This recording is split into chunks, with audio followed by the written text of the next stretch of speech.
പ്രിയപ്പെട്ടവരെ, ഇന്ന് നമുക്ക് പരിശുദ്ധ ആത്മാവിനോടുള്ള പ്രാർത്ഥന ചൊല്ലാം. നിങ്ങൾക്കെല്ലാവർക്കും അറിയാമല്ലോ, 3 മണി നേരത്ത് ചൊല്ലുന്ന എല്ലാ പ്രാർത്ഥനകൾക്കും ദൈവസന്നിധിയിൽ നിന്ന് ഉത്തരം ലഭിക്കും.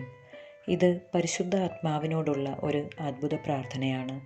ഈ പ്രാർത്ഥന 3 ദിവസം അടുപ്പിച്ച് 3 പ്രാവശ്യം നിങ്ങളുടെ നിയോഗങ്ങൾ സമർപ്പിച്ച് പ്രാർത്ഥിക്കുക. നിങ്ങളുടെ അപേക്ഷകൾ സാധിച്ചു കിട്ടിയാൽ ഈ പ്രാർത്ഥന പരമാവധി മറ്റുള്ളവരിലേക്കും എത്തിച്ച് പരിശുദ്ധ ആത്മാവിൻ്റെ അത്ഭുതങ്ങൾ പ്രചരിപ്പിക്കാൻ നിങ്ങളും സഹായിക്കുക.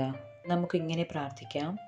പരിശുദ്ധ ആത്മാവേ, എനിക്കെല്ലാം വെളിപ്പെടുത്തുകയും എനിക്ക് വഴി കാണിച്ചു തരികയും എന്നോട് മറ്റുള്ളവർ ചെയ്യുന്നതെല്ലാം ക്ഷമിക്കുവാനും മറക്കുവാനും കഴിവ് തരുന്ന ദൈവിക ദാനം തരികയും എൻ്റെ എല്ലാ ചിന്തകളിലും ഉള്ളവനുമായ അങ്ങേക്ക് ഞാൻ നന്ദി പറയുന്നു. എത്ര വലിയ ഭൗതിക ആഗ്രഹങ്ങൾ എന്നിലുണ്ടായാലും ഒരു നിമിഷം പോലും അങ്ങയിൽ നിന്ന് അകലുവാനോ വേർപെടുവാനോ ഞാൻ ആഗ്രഹിക്കുന്നില്ല എന്ന് ഞാൻ തീർത്തു പറയുന്നു.